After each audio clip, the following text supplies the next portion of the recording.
A very good evening and welcome to this Sunday's edition of Newsfirst Weekend, coming to you live from our Newsfirst studios in Colombo.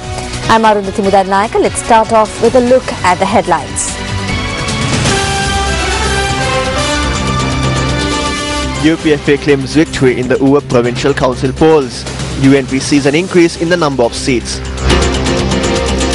Shashinda Rajapaksa secured the highest preferential votes from Monaragala, while Harin Fernando tops Badulla. Environmentalists allege ilmenite deposit worth billions of dollars is at stake as a result of the Yarn Oil Reservoir project. 3 persons who attempted to abduct a mother and child arrested.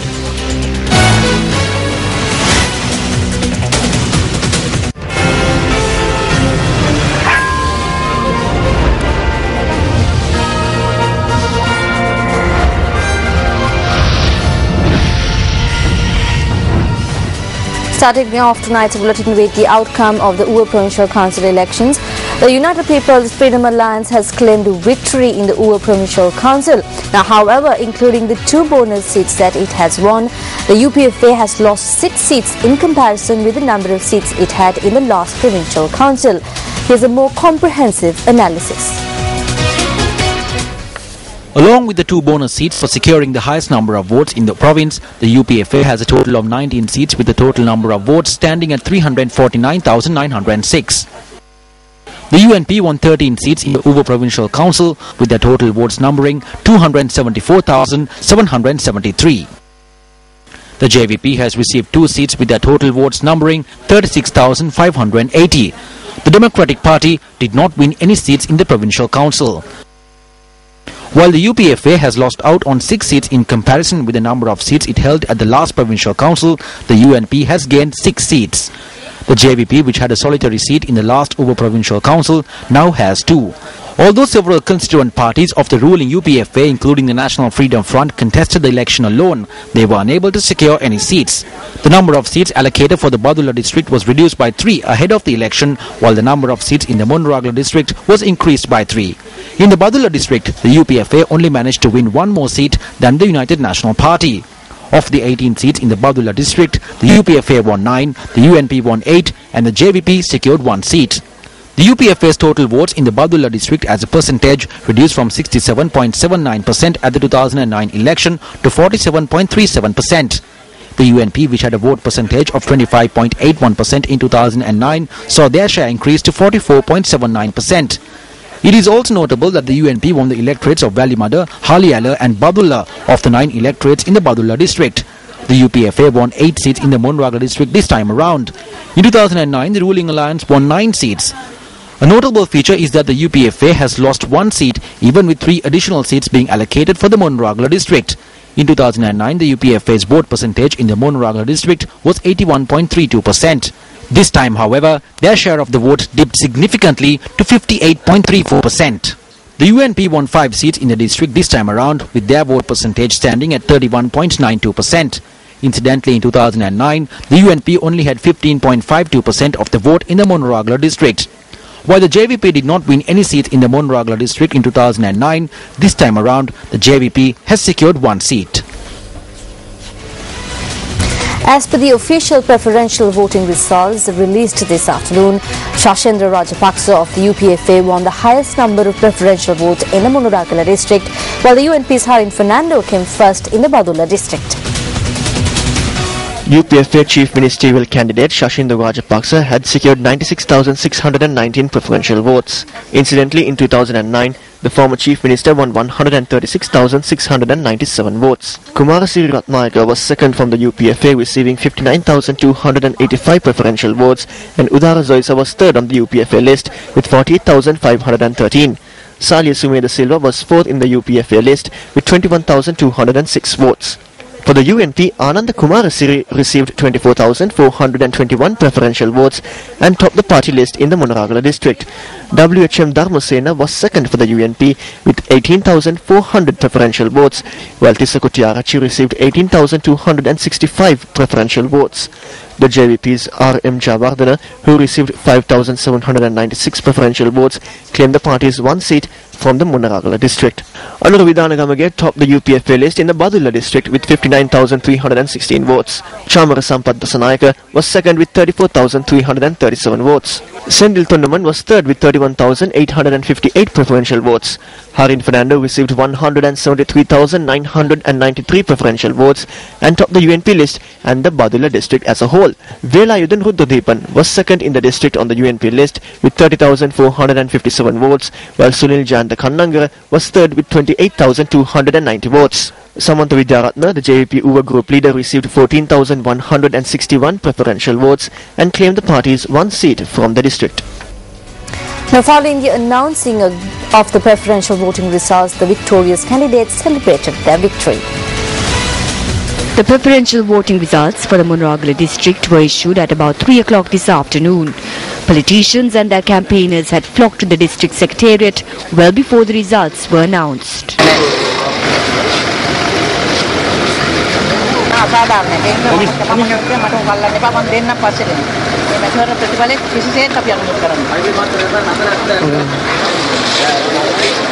Following the announcement of the results, the victorious candidates excited the divisional secretariat and celebrated.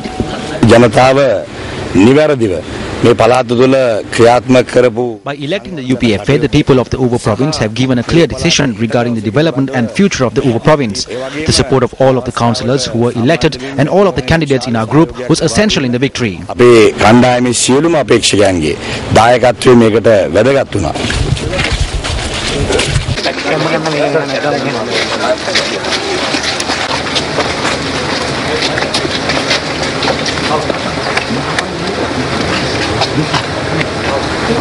The candidates and their campaigners later departed from the premises of the district secretariat.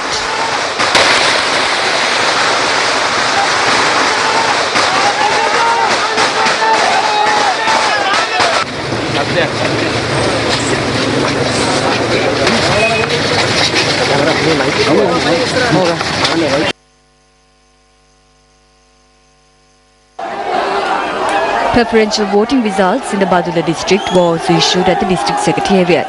Candidates, campaigners and all well-wishers gathered at the district secretariat. Celebrations broke out soon after the Badula district returning officer announced the preferential voting results.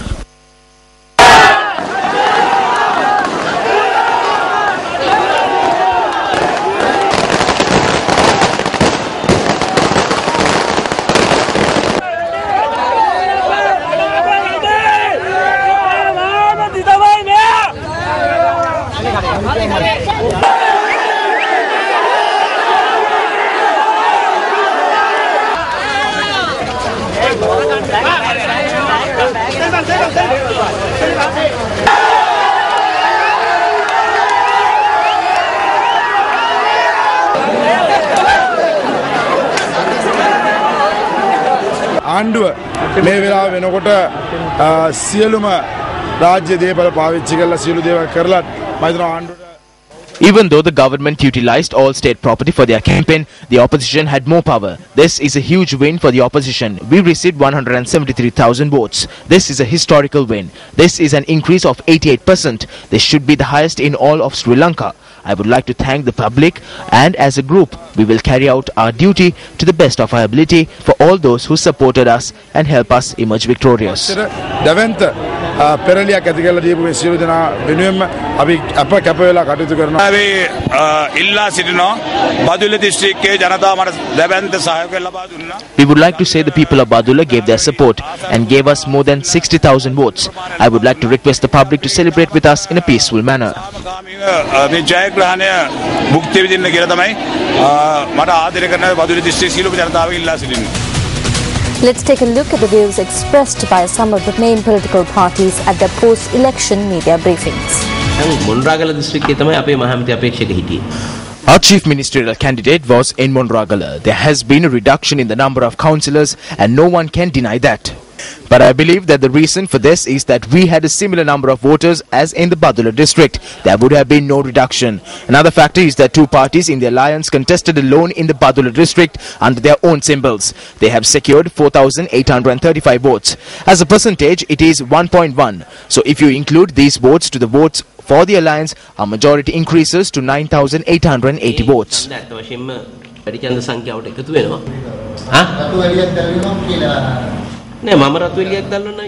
No, I will not call it a red light. In the final count, I pointed out that we still have a voter base of 57% in the entire country. We have been able to hold on to this voter base at this election.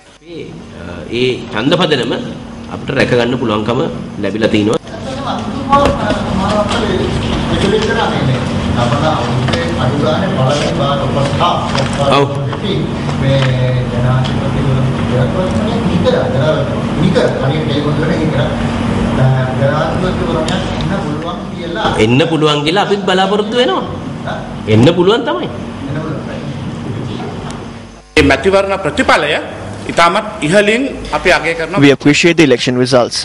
When we take it as a whole, it is evident that the government has been handed a major defeat at this election. As the United National Party, we must state with clarity that the government has been handed a major defeat in Nuwa and has faced a collapse with a loss of public will. We consider it important that we were able to increase our votes in Monaragala by 120%. A trend has arisen among the people to go against the government.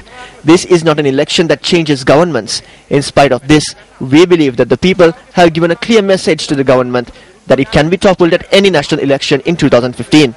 That is the red light that has been shown to the government.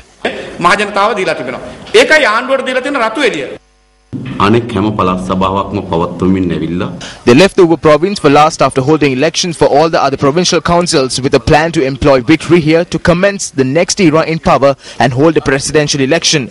But the Uva provincial council election has shown with certainty that this plan has failed completely. The government has been unable to secure the number of votes received by the opposition in the Badula district. The government has become a minority in the Badula district. In the entire province, their vote percentage of 72% has reduced to 51%. The signal that has been given to the government at this election is that the people are ready to chase away the government. The situation will be aggravated at a national election. The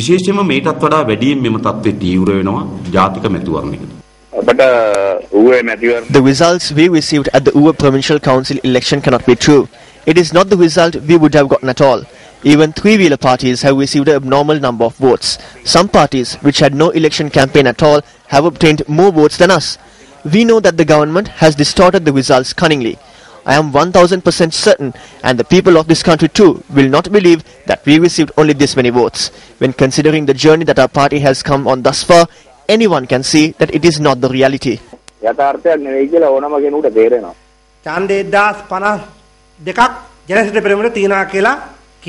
said the Janasitha Peramuna had 1052 votes and later they issued an announcement reducing the number of votes to 54. The Elections Commission is a person who must execute his duties properly. Is he able to reduce the votes for the Janasitha Peramuna from 1052 to 54?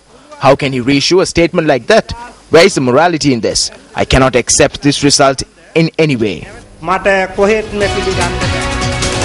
Meanwhile, Minister of Agriculture Mahinda Apabewardena expressed the following views on the UPC elections whilst on an inspection tour in the Purankumura area in Athuraliya, Matara.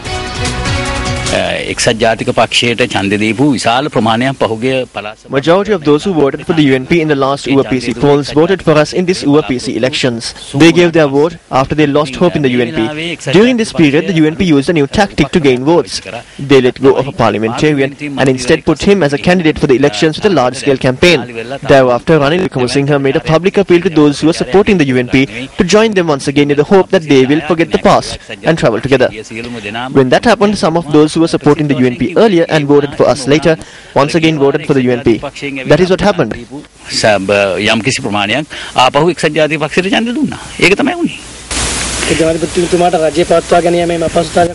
No, he is not facing any issue. In a couple of days, maybe those who voted for them will join us again because of the election.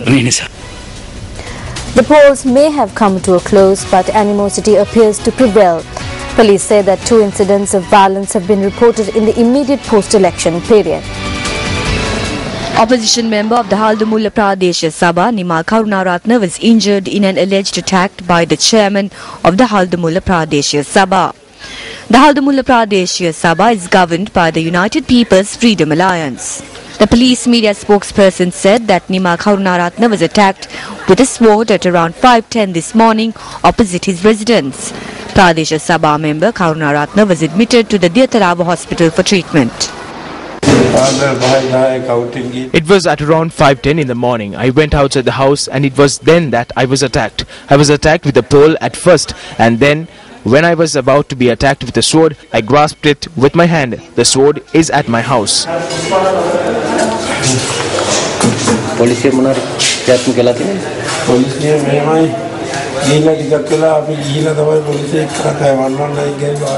We contacted the police after some time. We dialed 119 but no one came. They tried to beat me and flee. What we did was we laid down in a manner that blocked the road. The children too were there. The SUV had no way to move. It was after the police arrived that the vehicle was allowed to move. The person who committed such a heinous act was taken off the police jeep midway and put into another vehicle. I do not know where it went. The police media spokesperson added that a special police team have been deployed to apprehend the chairman of the Haldumula Pradesh Sabha over the assault. A directress attached to the Sri Lanka Human Rights Commission was killed in a motor accident this evening while returning after election duty. The accident took place this evening at the Belikala junction on the Balangoda Ratnapura main road.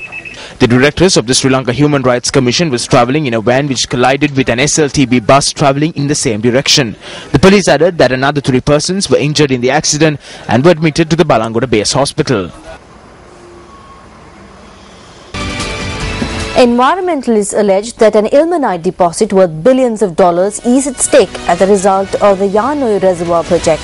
This revelation was made during the 2nd annual general meeting of the Federation of Environmental Organizations of Sri Lanka, or FEOSL, which was held in Colombo yesterday. This is a Newsfirst special report. Primary ilmenite deposit is downstream of Yarnoy, actually on the northern bank or the left bank of Yarnoy at its mouth at Pulmude. Mineral beach deposit is valued at 7 billion. Ilmenite is an economically important and interesting mineral and is used in the production of one of the most valuable metals in the world, titanium. As such, it boggles the mind as to why, if the environmentalist claim is to be believed, this large deposit of one of the country's most valuable resources is being compromised. The Yarnoy Reservoir project proposed by the Ministry of Irrigation and Water Resources Management was discussed at the FEOSL AGM yesterday. Rukshan Jayawardena, the organization's president, spoke on the matter, citing a choice quote from the Sinhala vernacular. Irrigation department should be doing the irrigation design, but for the first time in the history of this country, from what I understand, this China CMAC Engineering Corporation is doing everything. They are doing irrigation design. They are also doing the EIA report, which is like Singhalen kiwa thorage ammagen pana hana, and the contractor is also the same engineering corporation. The importance of carrying out proper feasibility and environmental feasibility studies prior to implementing development projects does not need to be impressed upon authorities in a nation which is undergoing a major development drive. Experts, or in fact even laymen, could conclude that hiring the contractor to carry out the environmental feasibility study could prove to be a recipe for disaster. Environmentalists question as to whether there are insidious motives behind the project. Why they designed the project is questionable when we have absolutely competent irrigation department, one of the more professional departments functioning in this country. GSMB has not objected to the Yarnoy project, which they should have looked at how it impacts mineral deposits, mineral resources. Questions that the public will no doubt be seeking responses to. News First will maintain a constant vigilance. The 8th General Assembly of the International Conference of Asian Political Parties, or ICAP, concluded in Colombo yesterday with the adoption of the Colombo Declaration aimed at promoting regional security, economic integration and mutual trust. I am pleased to note that The closing ceremony of the 8th General Assembly of the ICAP, co-hosted by the Sri Lanka Freedom Party and United National Party, was presided over by SLFP General Secretary Minister Maithripala Sirisena and saw the participation of political party representatives from across Asia and ruling party and opposition politicians from Sri Lanka. This year's theme, Building an Asian Community, focused on the role of political parties in strengthening coordination and cooperation between countries in the region. The participants yesterday adopted the Colombo Declaration with pledges to enhance mutual trust for regional security and political stability, deepen economic integration for shared prosperity, promote cooperation for sustainable development, and promote people-to-people contacts for mutual understanding and friendship.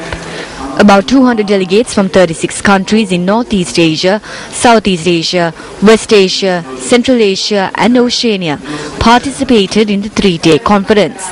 President Mahinda Rajapaksa will be the chairperson of ICAP for the next 2 years. A delegation from India's ruling Bharatiya Janata Party who visited Sri Lanka for the 8th General Assembly of the International Conference of Asian Political Parties met with the leadership of the Sri Lanka Muslim Congress today. The meeting between the BJP delegation led by National General Secretary Muralidhar Rao and the SLMC leadership was held at the SLMC headquarters Darussalam this evening. India, as all of Sri Lankans are aware, is committed to United Sri Lanka principle with devolved powers to the provinces and different tiers. We have always been saying that the terrorism is finished and it should be, and we have been always supporting the Sri Lankan government in that context. But it should not be taken that the fight against terrorism is over does not mean that the problem is resolved completely. The resolution of problem is yet to be achieved. He emphasized on not having any of their prescription imposed on Sri Lanka, but for Sri Lanka to implement the undertakings and promises that have been made by the Sri Lankan administration when it comes to lasting solution to the ethnic problem. Two suspects connected to the attempted kidnapping of a 30-year-old mother and her 3-year-old son in the Galewava area in Pulpithigama Kurunegala have been arrested. Police said that they also seized the vehicle used in the attempted kidnapping. A group who arrived in a vehicle had attempted to kidnap a child near his house in the Galewava area in Pulpithigama when the child's mother had tried to stop it. Our correspondent said that the kidnappers had then kidnapped both the mother and the child. The mother's attempt to escape when the kidnappers stopped the vehicle to change the number plates had also failed. Police said that a person who witnessed the incident had followed the vehicle of the kidnappers. Thereafter, the kidnappers had dragged the mother and child out of the vehicle in the Kakilabala area and had fled the location. The mother, who was injured in the incident, and the child, who was suffering from shock, were admitted to the Pulpithigama District Hospital. I left home and I was on my way to my husband's shop. They tried to take away my child and then they took me as well. 4 of them were in the car. Investigations are underway to apprehend the other suspects. You're with News First, and up next is a look at Action TV.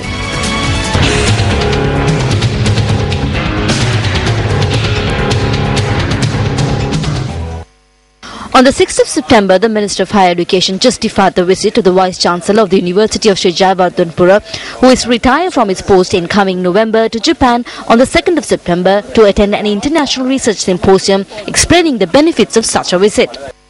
Though he would be retiring from his post as the Vice-Chancellor, he would be acting as a lecturer at the Geological Unit. Therefore, that visit is very right. However, when taking into consideration the agenda and the content of the symposium attended by the Vice-Chancellor, it is evident that the benefits mentioned by the Minister cannot be reaped from the said visit. It is not alone that the Vice-Chancellor presented a research paper titled Internet Penetration and Post-War Development during the Japanese symposium in question. This Japanese tour is the third tour undertaken by the Vice-Chancellor within a span of 5 months at the expense of the public. It was during the 428th meeting of the Administrative Council of the University that the Vice-Chancellor had informed them of the second of these 3 tours, which was his tour to the United Kingdom and a workshop held there. The Administrative Council, who granted approval for this tour, could have accessed these documents via the internet. These documents bear witness to the fact that if someone who can relate to what was discussed at the conference and workshop was sent to attend the conference instead of the Vice-Chancellor, the country could have reaped the benefits of the public money that was spent on this tour. However, it is evident that there is a procedure to make sure that foreign tours of heads of universities undertaken at public expense are not just trips. All officials, including vice-chancellors, lecturers, non-academic staff, even I need the special approval of the Prime Minister if we are to engage in foreign tours. Accordingly, the Ministry Secretary has the full authority to put a stop to any unnecessary trip. There have been occasions where such trips were stopped.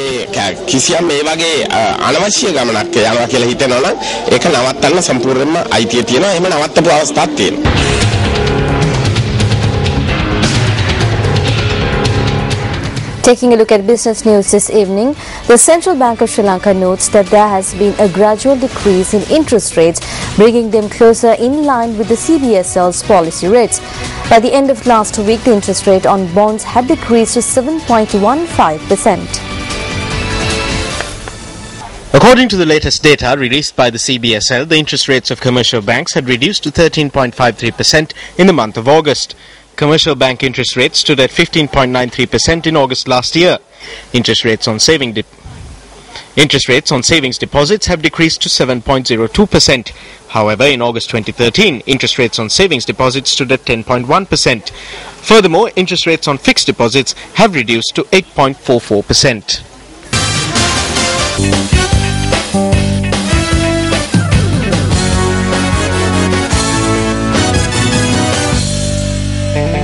And in sports news, Sri Lanka's Vasantha Ratnapala and Jude Mahesh clinched victory in the preliminary round in beach volleyball at the Asian Games in Incheon, South Korea. Sports First has more of the action that unfolded at the Asian Games.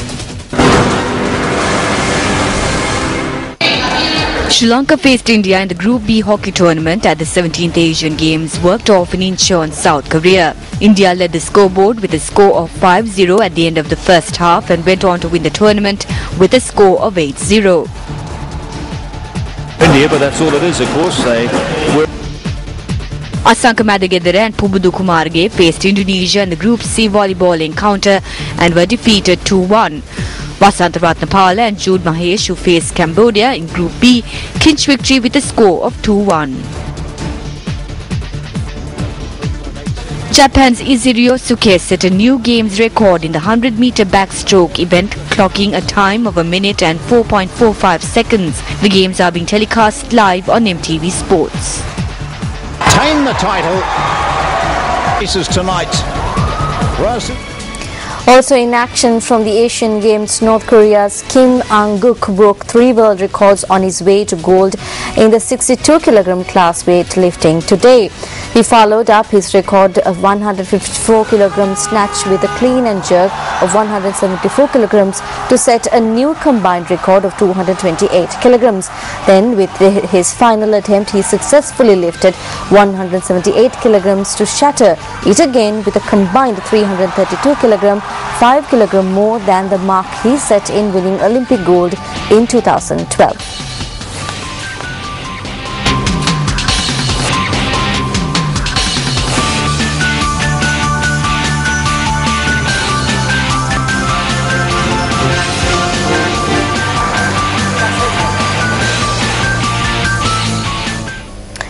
Whose failure led to national long jump champion Amila Jayasri being denied an opportunity to compete at the Asian Games. This is the bitter truth.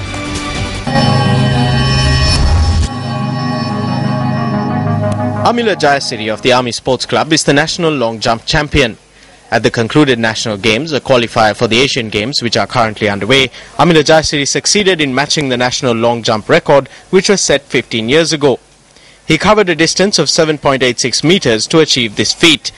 However, he did not receive the opportunity to compete at the Asian Games. Senior athletics coach Yogananda Vijayasundara says that the situation has arisen as a result of athletes' names being submitted to tournament organisers before the selection tournaments are even held. The tournaments are not held in the suitable time frame in our country. That is the biggest problem. When the Olympic Federation informs them that they must submit the names of athletes' participation, the selection tournaments must be held well ahead of that. This does not happen at present. The way I see it, there is a lack of coordination between these 2 or 3 institutions. If there was proper coordination, this problem would not arise.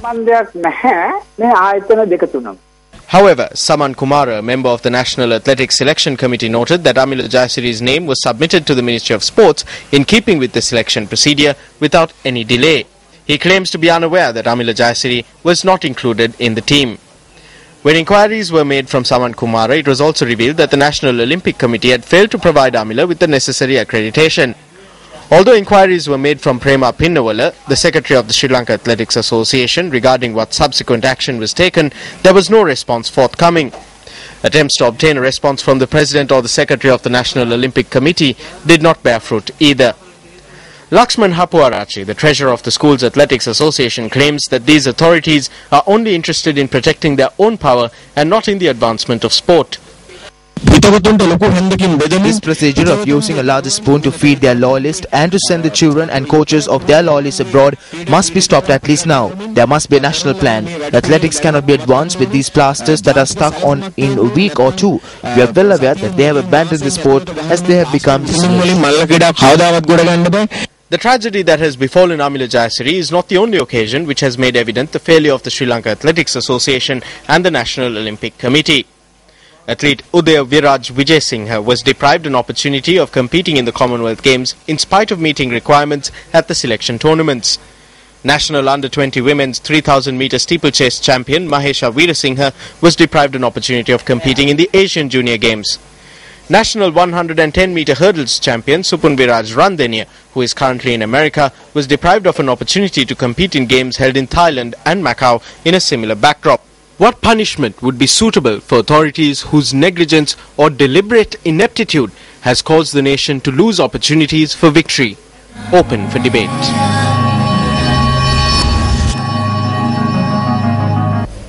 Also in sports news, the award ceremony of the 15th annual AmCham Ford Golf Tournament was held at the Royal Colombo Golf Club yesterday. The tournament, hosted by the American Chamber of Commerce in Sri Lanka, or AmCham, was held at the Royal Colombo Golf Club yesterday. The golf tournament saw the participation of 170 golfers.